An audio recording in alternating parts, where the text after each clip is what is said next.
Welcome to Personality Speaking, where the tea is always hot. This show is dedicated to helping you build healthier, stronger relationships through the understanding of the personalities. Our show airs every week on Wednesday nights at 7 p.m. Eastern Standard Time. In case you don't know me, my name is Karen Ward. I'm an advanced certified personality trainer, speaker, and personality coach, and the author of the book, Couple for Life, Overcoming Personality Differences in Marriage. Whew! Yes, ma'am. Yes, sir. All right. We in this show, we focus on the four personality styles that were developed by the world renowned and late Florence Littauer. Those four personality traits that she developed are the popular sanguine, the powerful choleric, the perfect melancholy, and the peaceful phlegmatic. To learn more about those terms, you can go to my website, beyond2llc.com. That's BEYONDTWOLLC.com. So you can get more information about the personalities, and you can purchase your own personality assessment so you can figure out who you are. I'm excited tonight. I'm excited to introduce my sister girlfriend who I love. She's my sister from another mister. I love her dearly. Dr. Sandra Rice Hardy. We're going to be talking about nurturing the personalities, self-care in marriage and ministry. So let me introduce her before we say, hey. Dr. Sandra Rice is the founder of Sandra Rice Incorporated and Rice Development LLC. She is a motivational speaker, organizational leader, advisor, and thought leader. Yes, she is. Dr. Sandra has more than 25 years of professional speaking, leadership, and entrepreneurial experience. During her career, she has successfully overseen and completed more than $500 million in construction and development projects across the United States. Dr. Sandra has received numerous awards and recognition, including founding and leading one of the nation's top 100 largest Black businesses by Black Enterprise Magazine. Woo! She provides vision, strategy, and corporate leadership worldwide to organizations and executive leaders. Dr. Sandra received a Master's of Science degree in education from Medill. Is it Medill? Madai. Madai College in Buffalo, New York, and a doctorate in organizational leadership from Pepperdine University, Los Angeles, California. Dr. Sandra enjoys helping leaders cultivate personal power, wellness, and extraordinary leadership functioning as they navigate the new era of transformation, innovation, and disruption. She has been featured on numerous publications worldwide. Dr. Sandra Hardy is the First Lady of the House of Judah Ministries in Baton Rouge, Louisiana, or as they say in Baton Rouge, Baton Rouge, Louisiana, with her husband, Dr. Lawrence D. Hardy, who's the senior pastor. They reside in Baton Rouge, Louisiana, with their children. Welcome, my sister, to Personality Speaking. I'm so excited to have you here. I am so excited to be here today, this evening, or wherever anyone is this evening. So great to be here with you and to celebrate personalities tonight. You know, I always love what you do. I affectionately call you Dr. Karen. I love what you do because I believe the personalities are so important in self-awareness and growing, whether it's spiritually, naturally, and whatever you're up to, whatever God has given you to steward over. It's so important that you understand who you are, and especially when you are in a relationship and when you are in a marriage and when you are in ministry. So true. Because if you didn't have the ministry component, the marriage thing, you really need to understand each other so that you can just navigate that, bringing two people together, right? Right. And becoming as one. In order for you to do that, you've got to understand each other's personality. And then to add the ministry component to that, you better understand each other's personalities. Yeah. And then how do you care for yourself in the midst of all of that, and in the midst of disruption, and in the midst of everything that is going on worldwide? How do you Yes. navigate all of those things? So I think tonight is going to be an amazing show. I believe that it's going to be an empowering and inspiring show, and it's going to also give us some tools to really reach and really climb that next level. Amen. Amen. Now, you already got comments coming already. You are a true leader of leaders, and that is no lie. A true leader of leaders. She has given me such sage advice over the years, and she has really spoken over my life. So I really appreciate you more than you will ever know. I just remember how we met. Do you remember how we met? Yeah, I remember. Yes, I remember. Well, tell me. Wait, how do we meet? We I met remember. through our sister girlfriend, Yes, our Dr. sister Celeste and friend, Owens. our beloved Dr. Celeste Owens, who is no longer with us right now. But that is how we met many years ago, through Dr. Celeste. She introduced us. She was like, "You got to meet Karen," and then she told Karen, "You got to meet Sandra," and then it's just been a whirlwind ever since. It sure has been. And I'm just so thankful too, because we got to not only be in ministry together.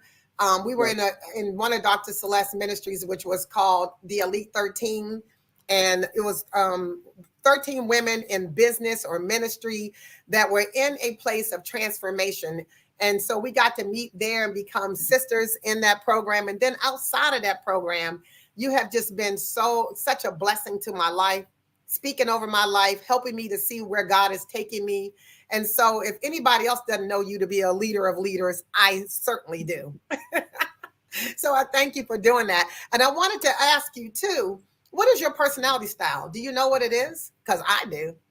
Yes, I know you do. Yes, I do know. I am choleric. And I hope you're going to explain the personalities too, Karen, before we get into this, because I think it's so important. I know we have a lot of people that are going to be on tonight that may not understand the personalities in that format. And I think once you understand the clarity, and especially the way you do personality training, and I hope everybody gets the assessment after this, because it's so important. I mean, when I got that assessment, I loved it. I studied it. But I am choleric and I am melancholy. Yes, you are. And So, cholerics are so you got to tell blessings. people. So you got to tell people about my personality in that way. What is the choleric melancholy personality?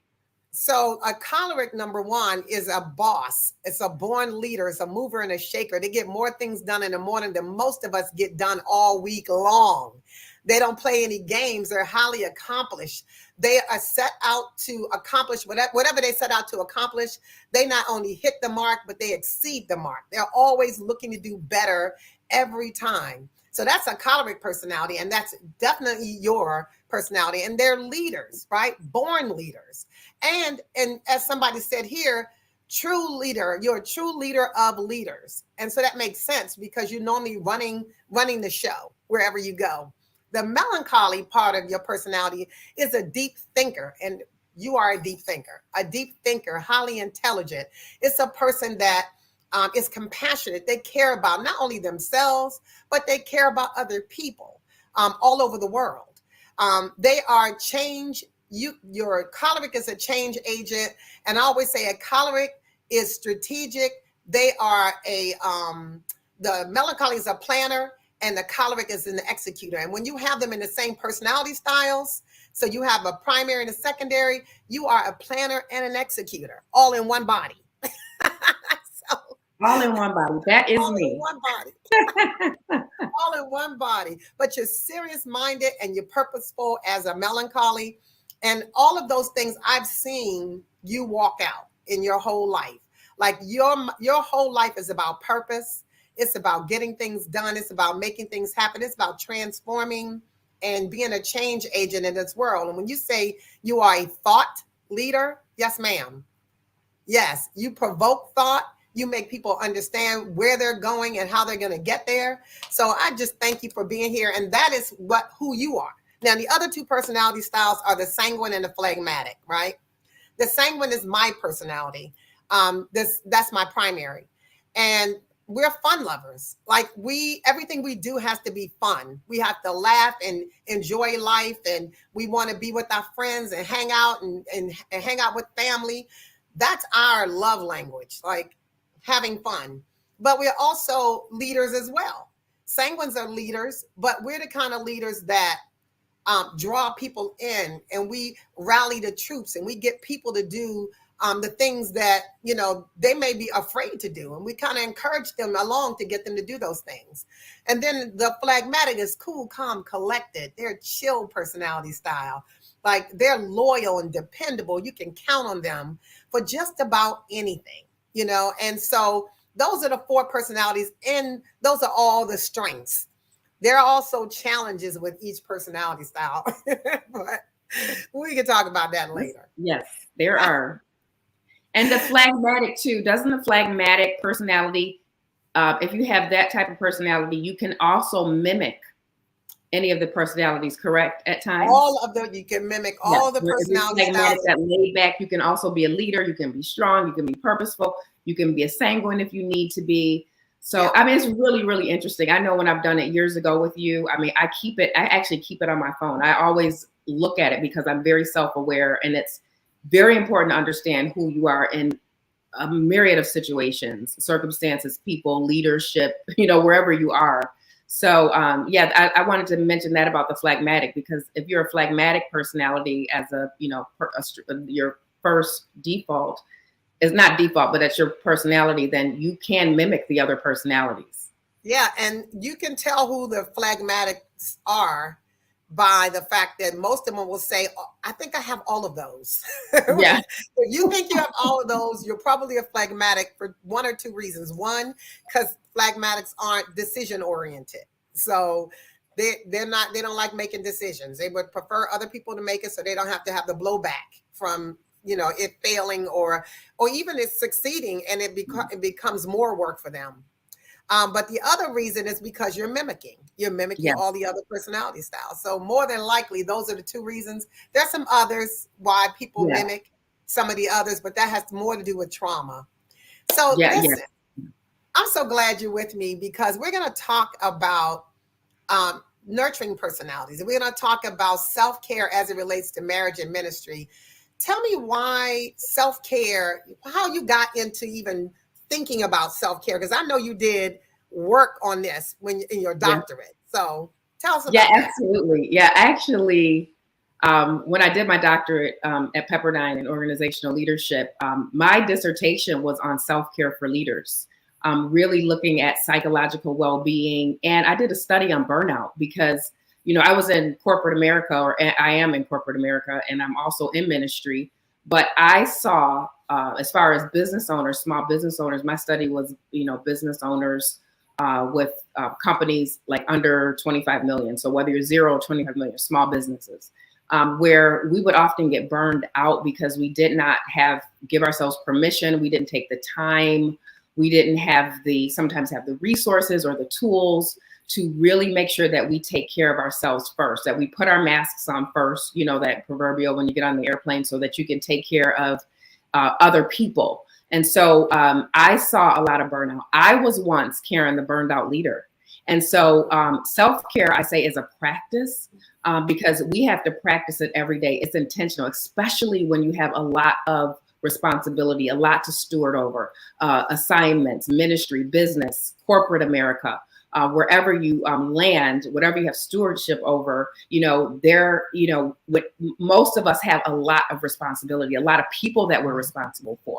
So I was once the burned out leader, and I wanted to, I feel like God gave me a mission to really, in this next part of my life, to really work with leaders, teams, corporations, C-suite leaders, ministry leaders, to really make sure that we are nurturing ourselves so that we can be the best. We can have psychological well-being, spiritual well-being, physical well-being, all of the above, the whole person.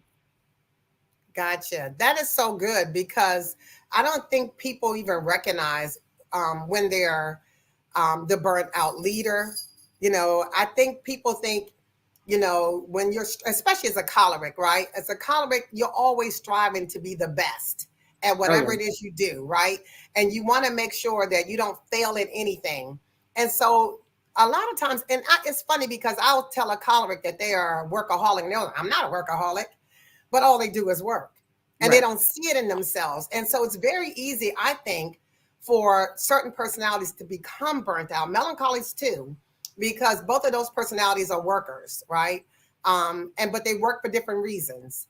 The choleric is strategic, is business oriented, is goal oriented, and the melancholy is purpose oriented, right? Is about purpose, is about getting to the end of something, making something happen, about causes and things of that nature. So those two personalities tend to get burnt out really very easily. So let me ask you a question. How would you define self-care within the context of marriage and ministry? How Well, would you look first, at it that way? yeah. So first of all, I think because I'm in marriage and ministry and and all those great things, how I look at it is the ability to really, again, care for yourself first so that you can then care for your spouse, your partner, and then, again, your organization or, whatever the ministry field is. But it's important to look at, how and in what ways do I make sure that, again, I'm a whole person. I'm nurturing myself. I'm nurturing my personality. I'm healthy in every area. And that's not just because we're talking about psychological well-being. That's not just physical, but physical is a big part of it. But, you want to be emotionally healthy. You want to be spiritually healthy. You want to be physically healthy, and then that psychological piece as well. So I think that's how I see it. It's just that whole, that four part of making sure that you are healthy and whole in every area and being really intentional about it, because it's a reason why self-care is becoming, a really important topic and a really relevant topic in the world today. Yeah, I'm glad you brought that up too, because one of the things I think people get confused with self care and selfishness, because some people think that it's selfish for me to think of myself or to take care of myself when there's so many other people to take care of. There are people in need, or I need to, take care of my spouse or my children. I need to make sure I'm caring for my employees, the ministry workers, in your case, being a first lady, your whole congregation. So, what is the difference between self care and selfishness? Well, self-care, I always look at the example of, because I travel quite a bit and I fly a lot. And I think about, when you get on a plane, one of the first things they tell you before you go up in the air is, if anything happens to this plane, if this plane goes down, if anything happens, you lose cabin pressure, put your mask on first. In other words, don't help everybody else before you help yourself, because in that situation, you have about 15 seconds before everybody's unconscious if that cabin loses pressure. So I always like to use that example because it's so important to put your mask on first. And we don't, again, often give ourselves permission in marriage and ministry to do those things, to actually take care of yourself first. And that is not a selfish thing. It's actually biblical. We need to take care of ourselves so that we can be healthy, and we need to know ourselves, take care of ourselves so that we can be effective in ministry, effective in kingdom business, effective in corporate America. So if you're not healthy, how can you help anybody else? And that includes your spouse. I think it's an opportunity for us to be a models even to our spouses, and I'm going to speak as a women to our husbands. I'll say it that way because I'm not a husband. I'm a wife. So, it's important that I model self-care so that, when my husband is busy and he has so many people that count on him and so many people that need him and need things from him, and he, the ministry is important and it takes up a lot of your time, takes up a lot of your energy. When I model that in our relationship and in our marriage, it's like, modeling, it's Christ-like. It's modeling what Christ wants us to do. He wants us to take care of ourselves because we want to live long. We want to live as long as possible. And we want to be responsible for what we can be responsible for. And that is taking care of ourselves. I love that. I love that. And I think one of the things, as you were talking about the airplane, I was thinking about that, and I'm so sorry. Right in the middle of the conversation, I realized I'm not plugged in. I'm going to lose juice in a minute. Excuse me. While you're doing that, I'm going to talk about some comments because number one, I see that First Lady Melinda Chisholm is here. Hi, Our First beloved Lady. Celeste Owens' mom, she said these are Celeste's two BFFs, and God rest her soul. She's in heaven resting, and we miss her dearly. Absolutely. I still, sometimes I pick up the phone and want to call her, but she is the one who introduced us. But we want to send a shout out to our mother, Melinda Chisholm, and we see Pastor Deborah's on, my colleague Candy from California, one of my doctoral cohorts is here, Jackie O is here, and they're just giving great comments. First Lady Keisha James, she is an amazing business owner and prophetess, first lady. So we're glad to see all of you here. And so I just want to thank us as we see your comments. They're amazing. Thank you for doing that. They are amazing. Thank you so much. And you're right, First Lady Keisha. If we don't take care of ourselves, we cannot help others. Self-care is necessary. And that's what I was getting ready to say. It just reminds me of it's your cup is empty. You can't give anything to anybody else. So you have got to make sure you're taking care of yourself. But some of the personalities do better with that than other personalities, right? So the sanguine, we're living our best lives. we fly by the seat of our pants. We're living in the moment. And so we take care of ourselves, sometimes to the detriment of everything else. So we have to be careful not to be just, selfish rather than, just doing self-care and also caring for others. The phlegmatic can be disinterested and uninvolved. And so they have to be careful not to get stuck in that mode and become selfish as well. So, some people, struggle with self-care and some don't. Like you can count on a phlegmatic is going to be taking a nap and taking care of themselves. All right. So let's talk a little bit about some of the common challenges that individuals face while trying to prioritize self-care in the midst of marriage and ministry responsibilities. Because I know that you have a lot of responsibilities. You are a business owner. You run your business. You're constantly doing this, that, and the other. And you're first lady, which is a huge responsibility. And I'm sure you have ministries under that responsibility. So how do you navigate that? How do you, work to make sure that you're balancing that in your marriage as well as ministry? I want to say the number one thing to balance is boundaries. I'm going to say it again, boundaries. You have to have boundaries. And especially, I know we have a lot of ministry leaders on the line as well as corporate leaders, but boundaries are so important, especially in ministry, because again, there's so many needs. There's so many things to do, to take care of. You're pulled on in so many different ways.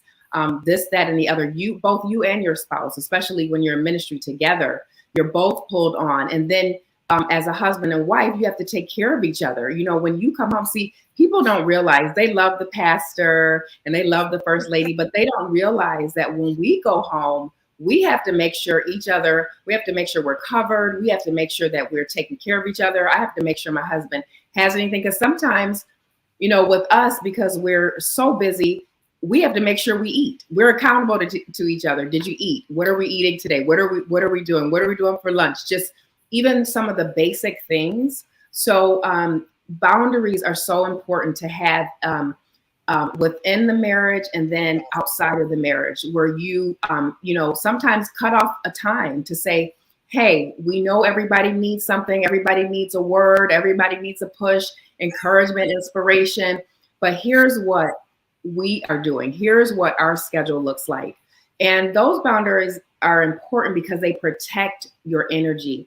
They protect your physical. They protect even that spiritual part, because people will bring and they will take everything from you if they can. I'm just telling you, if they can.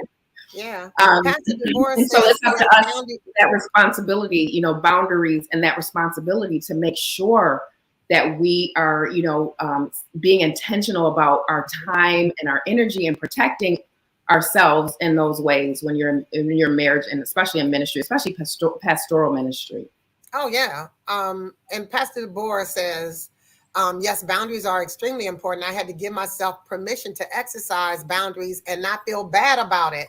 There's Yes. so many, and that's why I was going to ask you. And I'm glad she said that, because being um, in the ministry and your husband being a senior pastor and you being the first lady of a church, um, sometimes you do, like, somebody's calling you and they want prayer, because something's happening to one of your congregants, or there's something, there are important things that are happening in the church community. You want to be able to be there for your people. But if you don't have the boundaries, and I know it has to be hard, if you set the boundaries, how do you deal with not feeling bad about the boundaries that you set? And when you Yeah. know that there's a need out there, because there's always going to be a need. Yeah, and you have to know that. Thank you, Pastor D. Washington, D.C. is in the house. I know. It's so important with boundaries, with being able to give yourself permission to say, I need to stop. It's a practice. That's a part of self-care. This is a part of self-care. That's what we're talking about. It's a part of it. It's a part of your responsibility as a leader to say, I need to make sure that I'm whole and healthy so that I can minister to you. Because like you said, everybody's going to have needs. And sometimes it's not just one person calling. Sometimes it's 20 people calling, or 25 people calling, or 30 different issues that we need to take care of throughout the day. And in a moment's notice, we have to take care of this part of the day. Our day actually functions in different sections. We don't even look at like the day. We have, one part of the day, the middle of the day, we have the evening, because all of those things, carry with it different responsibilities for us. Wow. And I know you as other leaders, whether it's events to attend, your speaking engagements, people are calling you besides what you do, in the normal congregation. So, and even business owners, same thing, events, different things that are demanded for your team. So another thing that's important with the boundaries is really, to the best of your abilities, having a great team working with you. I always ask leaders, who's on your mountain? Who is with you in this? Who is on your mountain? Because we have to make sure that we understand, and that part of that giving yourself permission is you can't do everything, and you don't have to do everything. That's right. And sometimes if you need resources, you can really pray and ask God, because I tell people are generous. Even if you can't pay salary, you may have to say, can you help me? And people are generous until you get to a point where you can. And then you make sure you reward, those people who are on your mountain with you. Does that make sense? Yeah, absolutely. Absolutely. Let me ask you a question. In thinking about the personalities, because I know you know them, what do you think your husband's personality styles are? Because you have a primary and a secondary. We need him to take the test. But I think everybody, if anybody knows him too, they would say, yes, he's a boss. He's definitely a boss. Our personalities are similar. He is a boss. The same. And yes, and he is melancholy. Okay, I can see the melancholy. What'd you say? I can see the melancholy when I met him. You told me that before. When we first got married, I remember you telling me, because I didn't see the melancholy. I saw his boss, because he is a boss. So he has a very strong personality like me. Yay, everybody. Yes. We both have very strong personalities, and we're both melancholy. And so you pointed that out to me, Karen, like when I was telling you some things, you're like, yeah, he's a melancholy. It sounds like he's a melancholy. Mm-hmm. So we have the similar personality types, but we're definitely going to get him to take it. I told him I definitely want him to take the personality test. Well, I'll make sure I send you one for him. Yes. I asked that question because navigating in a relationship, is a marriage relationship especially, or any kind of interpersonal relationship, understanding each other's personality styles and each other's triggers, because we have triggers in our personalities. There's certain things that trigger us. When you are choleric, it's my way or the highway, right? I'm always right about everything. And when I'm not right, I know how to convince you that I am right. And imagine having two of those in one house. I already know, girl, because I'm a sanguine choleric and my husband's a choleric sanguine. Yes. So I know how that is. And I always say, when we're sanguines, we're like the party, the fun house, the vacationers. We're having a great time living life to the fullest. But when we're choleric, we're like two bulls in a china cabinet. Everybody's right. Everybody wants their way, And so having to balance that can be a struggle. So my question to you is, knowing that you guys have the same personality styles, and probably the same order, you're probably both choleric melancholies, right? Yeah. How do you balance that? Because, let me give you an example how I balance it in ministry and at home, right? In ministry, because I was a speaker and my husband did the background stuff, he was my facilitations manager. So he made sure that everything got set up the way it was supposed to, that he met whatever vendors, that whatever food was coming into the, location, and the seating, everything was, per the specs, right? And I handle everything on the platform, my speaking, how I want to see the audience, that kind of thing. And so that's how we did it in ministry. And at home, we split our house up in everything inside I take care of, everything outside you take care of, right? So how do you guys manage that dynamic in the home and in ministry? Well, a lot of it is prayer. It's prayer. Number one, that's the first thing. It's prayer, and God I knows. mean that. I mean that because really, what we had to do, because our personalities are so similar, we have to make sure that we are both being very strategic, and what we do, because we can both handle pretty much everything, whatever it is. We can, both of us are well capable. So we have to really understand, like you said, the trigger points, what's happening, how we view things, how we communicate. Communication is really, really important. And we make sure that we continue to talk and work things out and really be strategic. And like you said, for example, what happens inside and what happens outside. We have to know each other's strengths. So my husband is amazing. He'll step back. He knows what I do in leadership and construction. And he actually said today, he made a comment today, we were talking, and he said, you know what? I can project manage anything if I needed to. He said, but if XYZ asked you to come in and we need to build a building, he said, I'm going to step back and let you do it because you've been doing this for 27 years. I don't have to do that. You know what I mean? I Right. know. So I think it's knowing who you are, and again, knowing your place. Like, my husband never took the personality test, but he's self-aware. He knows what his strengths are, what he can do, what he can't do, and me as well. So even in ministry, I know that he's been pastoring for 34 years. Yeah. So there are some things, I am a helpmeet. I'm there to help, but there are a lot of things that are already in place I don't need to do, but then there are things where I say, okay, let's do this. Let's strategize, because I'm a strategist. I'm a master strategist. That's my Yes. gift.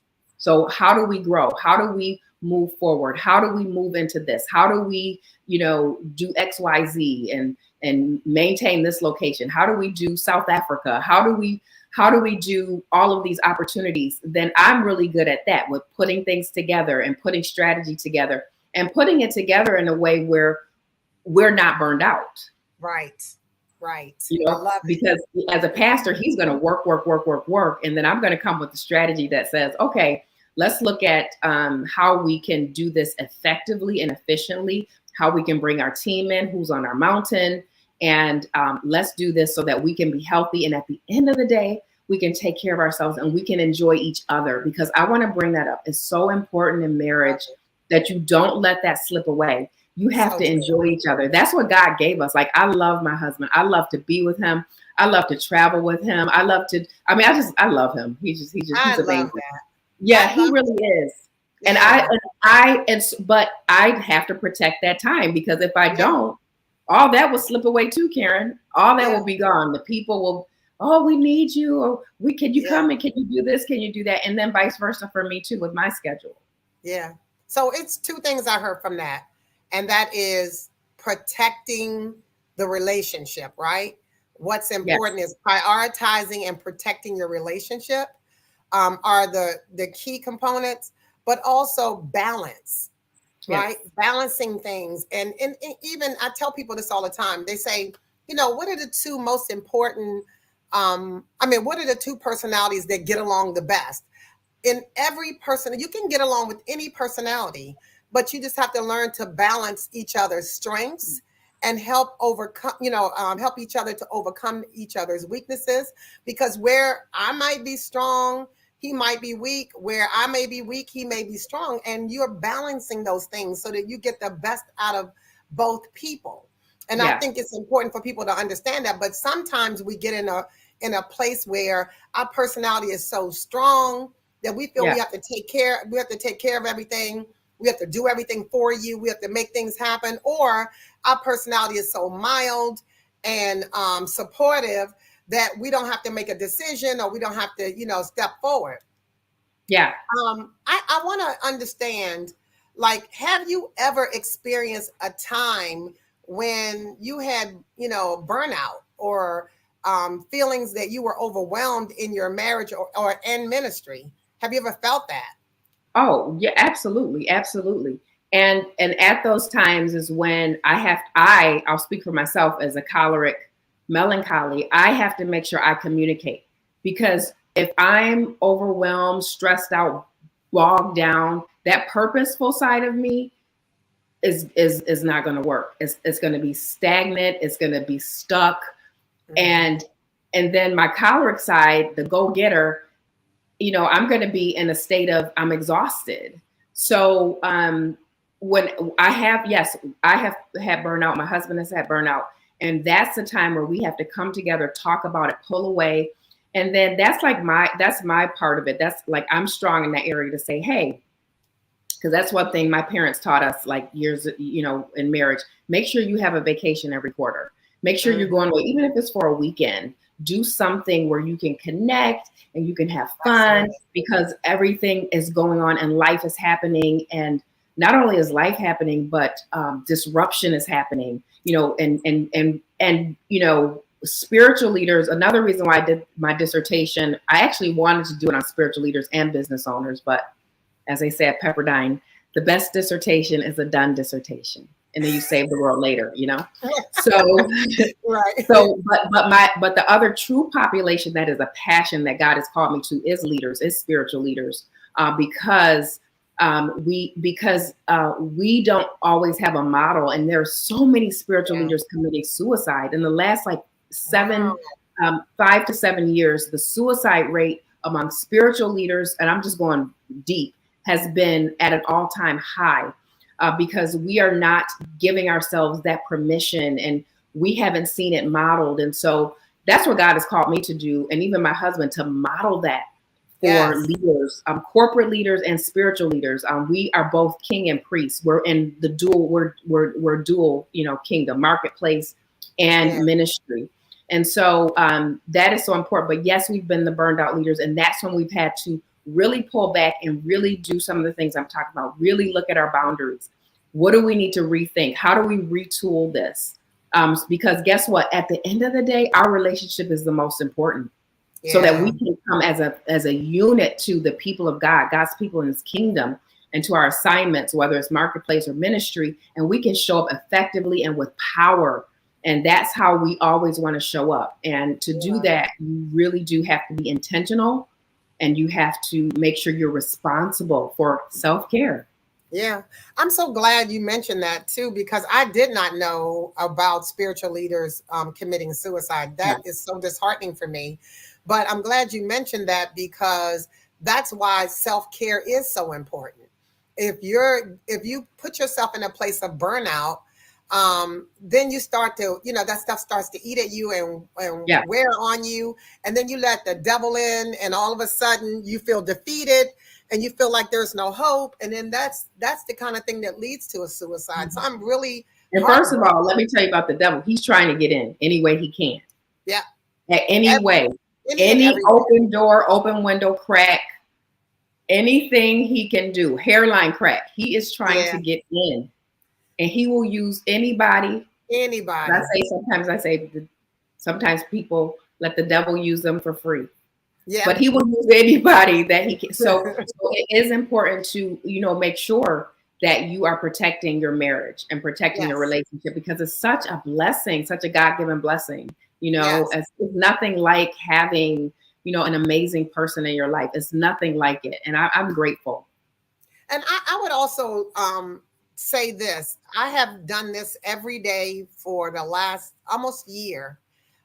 Whenever something is really challenging for me or I feel overwhelmed by something, I start with the serenity prayer. God, Mm, grant me the serenity, which means peace and calm, right? To accept the things I cannot change. We can't change our spouses. We can't change the ministry. We can't change our congregation. We can't change our coworkers, our friends, our children, our mm. parents. The courage to change the things I can. You can change you, your perspective, your attitude. There's a lot you can change about Yeah, yourself, yeah, right? yeah, And yeah, the wisdom to know the difference. yeah. Amen. So I do that Amen. every time I feel stressed about something or Yeah. overwhelmed. It's a tool that I use. So I hope that that's something that other people will use as well. All Yeah. right. And you know what? You told me, Karen, I don't know if you remember this, some years ago, you were actually in New York, and I think we were doing something with Dr. Celeste. You were in New York. Yes. And one of the things, we had a deep conversation. We had our group together, and you said, Sandra, everything is not this. This blesses me to this day. You said everything is not black and white. Because here I am, choleric. Right. It's black or Black or white to white. me. It's That's black right. or white. That's That's it. right. And you That's you right. told me, and I hear it like reverberating in my ears when you said, Sandra, there is a gray. There is a gray. And we have to understand that. And that prayer of serenity brings us to that. And one of the scriptures, because I asked God for a scripture tonight, I always like to give the word of God, is Proverbs 4:7. And you just hit on it. And it's wisdom. It talks about that wisdom is the principal thing.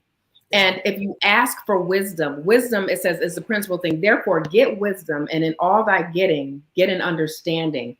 So, there is a learning, there is a gray, there is Mhm. a place of wisdom that we need to step into in marriage and in ministry, and in corporate. I'm going to add that in there, because Mhm. what wisdom does is it gives us that strategy to do and say the right thing at the right time. Yes. So, Yes. timing is very, very important when we're talking about being successful and nurturing our personalities, nurturing each other, nurturing our spouses, really praying and asking God for wisdom. Another scripture was Matthew 7:7-8, where it says, ask and it shall be given. Seek Yes. and ye shall find. Knock and the door will be open unto you. If Yes. you ask, it says, if anyone who asked, the door will be open. And so Hallelujah. God is very generous. He's if I talk to you, Karen, and I ask you, or we're asking any of our listeners tonight, hey, can you do X, Y, and Z? You would not answer me in 10 years. You would answer me right away. So God is saying, utilize that principle of wisdom and asking for strategy for Yes. burnout, asking for strategy in your marriage, asking for strategy in your businesses, asking for strategy, like, how do I really go forth effectively with wisdom, doing things in the right time, and Yes. at the right time. So that wisdom piece is so key. Yeah, I also think that the sanguine personality jumps into things, right? So we jump head first before if there's a pool, we're going to jump head first before we look and see if there's water in the pool. It's just the way we do things. Cholerics are also people who are eager to get things moving and shaking, right? Um, and melancholies are more serious minded, so they really think things through, sometimes thinking too long that they Yeah. miss an opportunity, and a phlegmatic just want to be in the background being supportive. Now, the reason why I brought that up is because I always say this saying, and the saying is, every good thing is not a God thing for you. So even though we may have a good situation that comes up in ministry, right? A good opportunity that comes up in ministry, is it a God thing for you? Did God call you to that thing, right? And I just Right. remember when I was running my ministry, the Daughters of Destiny. I remember wanting to do all these different things, and my vice president said to me, "Yeah, but are you called to do that?" Like, are you called to do that, or are you called to connect to people who are doing it and partnering with them, as divine connections, right? And that's when it hit me. Every good thing is not a God thing for you. And so once you recognize that, Mhm. that's another way to put boundaries around your relationship with people. So Absolutely. let's talk about how do you strike the balance between meeting the needs of your spouse and the demands of your ministry while taking care of yourself too. How do you do that? How do you strike the balance? Well, it is, you know what, again, I think we've been talking about it, is you strike the balance with intention, with really looking at your strengths, your weaknesses, with understanding your personality types, understanding what works and what doesn't work, really doing a filter of what worked here, what didn't work. Because, and what do we need to improve? And then what do we need to take out? What do we need to change so that again we can make sure that our unit is whole and Mhm. we are effective. So it's very important to do what I call that filter. What is working? What's not working? And be honest about it. Be honest about what is happening, what's working, what's not working. One of my good friends said to me, a lifelong friend, she said to me, as far as communication and marriage, she said, listen, it's really never a good time to talk about things. Yes, you want to be wise, you want to talk about things, but you also don't want to let things fester, things sit. You want to talk about things. And you want to realize that is my spouse, that is my mate. So I can talk to them. I can talk to, let me not let it take a root and grow a tree in my mind over, 5 months. But again, we want to use wisdom and not talk if you're angry or different things like that. You want to use that type of wisdom, but in all, you want to make sure you're striking that balance with communication, with looking at how do we improve, how do we set our goals together. That's another thing. Goal setting as a couple is Mm. important. What do we want to do?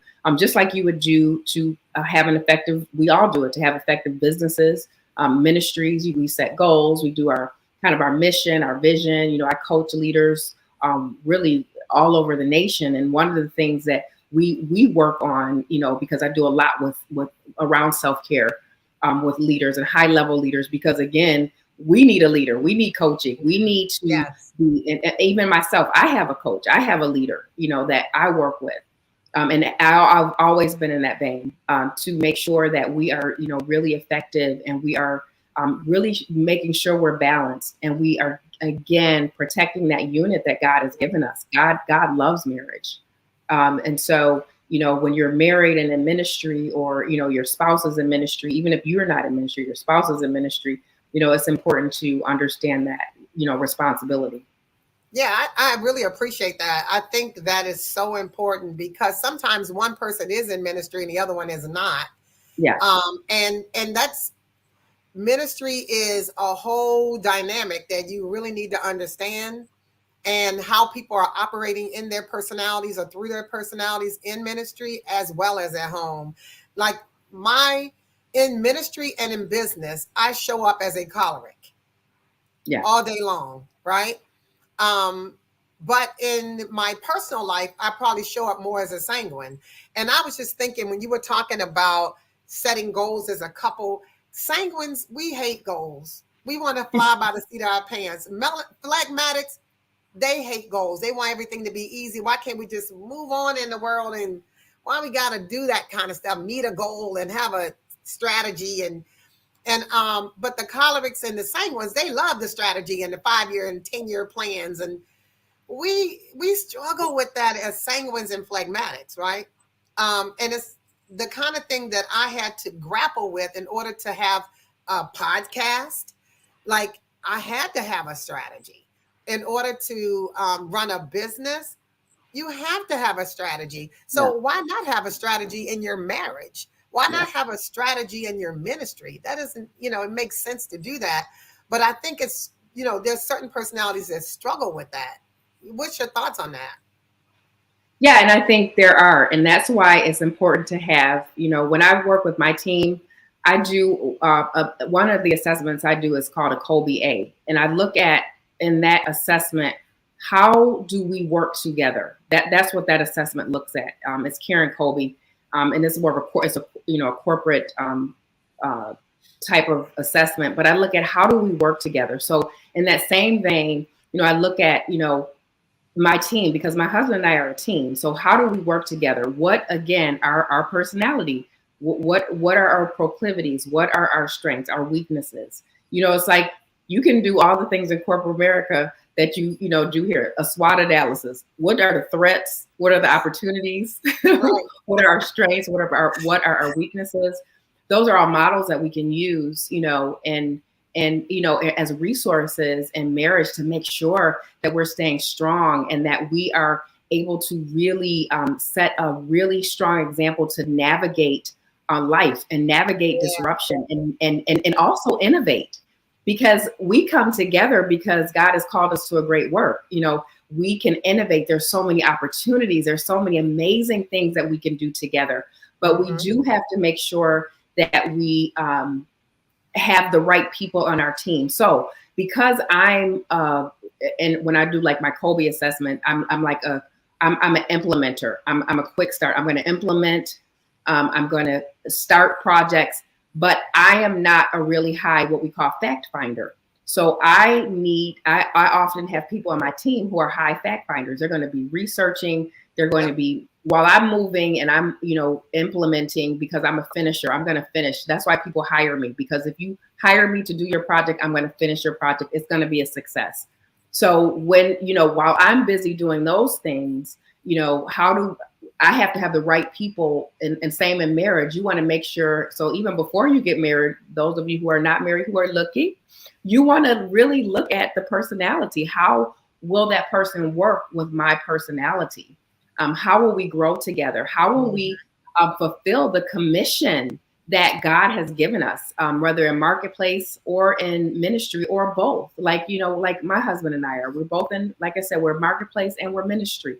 Yeah. So how and in what ways do we do those things? I love it. So normally I do something called personality points to ponder, right? And I did that today. And I wanted to get your feedback on these. So we're going to talk a little bit about personality tips for self-care for the extroverts, which are the sanguines and the cholerics. Sanguine individuals are usually, they tend to be outgoing in nature, enthusiastic, and very social. But when it comes to self care, they tend to prioritize activities that involve positive social interaction. That means we want to hang out and have fun with our buddies. They find rejuvenation and fulfillment in spending quality time with their spouse, engaging in joyful and exciting activities, and seeking social support within their ministry. So, a lot of the ways we handle self care is about being with people, hanging out Yeah. with folks, getting our energy from other people. What are your thoughts about that? Yeah, and that's important to know. Where do you get your energy from? Because some people are extroverted, and then I know you're probably going to talk about the introverted. Some people get their energy just by being alone, by you know, being by themselves. They're their own best friends. Even in marriage, they can be alone. They can, if you're in ministry, you can worship, just singing and praising and being by yourself. But then there are people who get their energy, who are center stage, who are with the crowds and they're getting their energy from other people. So I think again, it's important to know where you get your energy, whether it's extrovert or introvert or a mixture of both, because I'm actually a mixture of both. I am often on the stage and have been on the stage for years, and people say, oh, you're an extrovert. And I do have an extroverted personality, but You I'm do. also an introvert. I love my quiet time. That's a part of my self-care. When I pull back and that shy part of me, some people probably say I'm not shy, but there is that part of me that, Right. loves to be alone. Like I Yeah. could travel alone. I've done that before. I don't have to have like a whole entourage and 50 million things to do and all of I can Yeah. actually go and be at the beach and just be at the beach. And that's it all And day. I'm glad you said that too, because you can be one extroverted personality style and one introverted personality style, which you are. Yeah. And I think it's important for people to understand that because sometimes you want to be around people and sometimes you don't. Sometimes you need to regroup. So let's talk about the choleric personality. The choleric personality tends to be assertive, determined. They have strong leadership qualities. But when it comes to self-care, they often prioritize maintaining a sense of control and striving to achieve their goals. So that's paramount for them, is getting things done and being in control of whatever happens. Cholerics focus on self-care practices that recharge and sustain their motivation. So they have to have something that's going to recharge them. They may involve setting clear boundaries, engaging in strategic planning, and dedicating time to physical exercise or personal development. That's one thing about a choleric. A choleric needs activity. So you typically, when they're stressed out or have a lot going on, they go straight to the gym or they walk or they do something that I have a mirror exercise equipment, or they go to the mirror, or what's the other one that's like, it's called a tonal, or, Yeah. whatever you do. So what's your thoughts about that? Yeah, I definitely think that's true because I'm a choleric. So it's like I to be bored is not good for me. Like Yeah. I don't do well with boredom. Um, whatever the situation is, I personally as a choleric need to be doing something, some type of activity. And so I'm always doing personal development. And a lot of my colleagues who are choleric are always looking at personal developments. How can we set goals? How can we create? What can we design? What's the blueprint? What's next? So I definitely think that is true. And when we do self-care, it's usually intentional. But I do think cholerics need to do more self-care I because agree. we can get lost in the sauce. We can get lost in the busyness, lost in everybody needing us, lost in that. And that is what we need to really watch for and create boundaries around and protection around when it comes to that and self-care, because we can Yes. sometimes put ourselves on the back burner because we are taking care of everybody else, because we are leaders and we are leader of leaders. So yeah, Yep. I agree with that. So cholerics, you got to schedule some downtime. You got to do it. Yes. Let's talk about the introverts. The introverts, the melancholy individuals, they often are introspective, analytical, and very detail oriented. For them, self care may involve being introspective. In other words, we said that the extroverts get their energy from other people, the introverts get their energy from within, right? So they need introspection and reflection and in order to maintain their emotional well-being. They also find some solace in rejuvenation through activities like journaling, meditation, creative pursuits, seeking out quiet and peaceful environments. Yes. When you say sometimes I need my time, I need my quiet time, the melancholies need space, silence. They need for you to just back up off them for a bit in order for them to recharge their batteries. What's your thoughts on that? Absolutely. So I'm melancholic. My husband's melancholy. I absolutely agree with that. We need space and time. I know personally, my time is in the morning. I need like the first hour of the day to really make sure I'm meditating. I have my time. I walk. I have, my exercise. It's like I need my time. And at that time is honestly in the mornings. And I get up very early. Like you said, I tell people I probably do more than most people do before 8 a.m.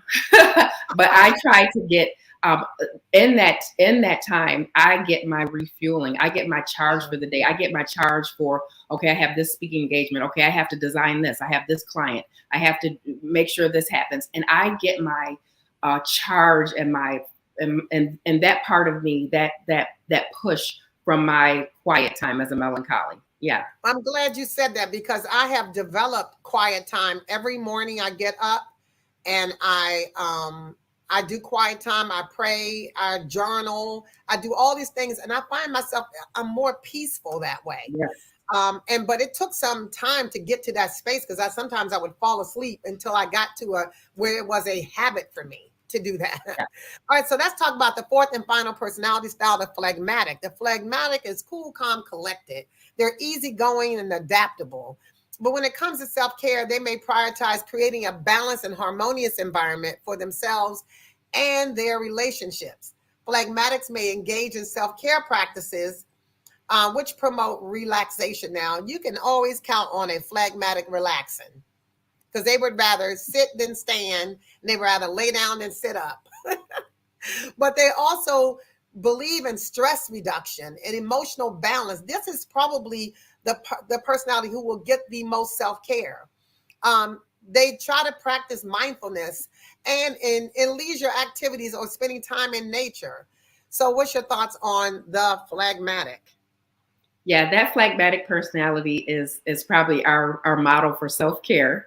They're going to make sure that they are getting it in and that they are, no matter what, that they balance that. And I think that is so important because, again, regardless of what your personality style is or type, self-care is so important. I believe God has that now at the forefront of for all of us as leaders. He wants us to make sure we care for ourselves and make sure that we are protecting the investment that he put into us Yes. so that we can really effectively work out in this world, and be effective over what he's given us to steward over. Yes, thank you, Yeah. Dr. Sandra. You have got to tell us what is going on with you, what's coming up in the near future for Dr. Sandra Rice Hardy. Yes, yes. First of all, you can visit my website at www.drsundra, it's sundra.com. And you can kind of see everything we're up to. We have some amazing things happening. I have a partnership with Pepperdine University. We just did an amazing leadership certificate program. It was phenomenal in Los Angeles in April. And we're doing it again in October 6th and 7th.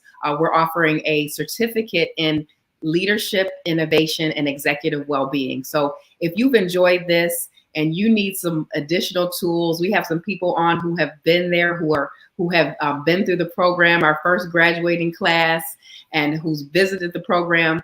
But it is a certificate in leadership and innovation and executive well-being, and it is a certificate from Pepperdine University. As a program I designed for Pepperdine in partnership with them, and it is amazing. You're talking about spiritual recharging. You're talking about, really high level leaders in the room, engaging and a safe place for leaders to rejuvenate, take their lives to the next level, personally and professionally, organizationally. And it is just amazing. So I want you to join us October 6th and 7th. Come and get your certificate.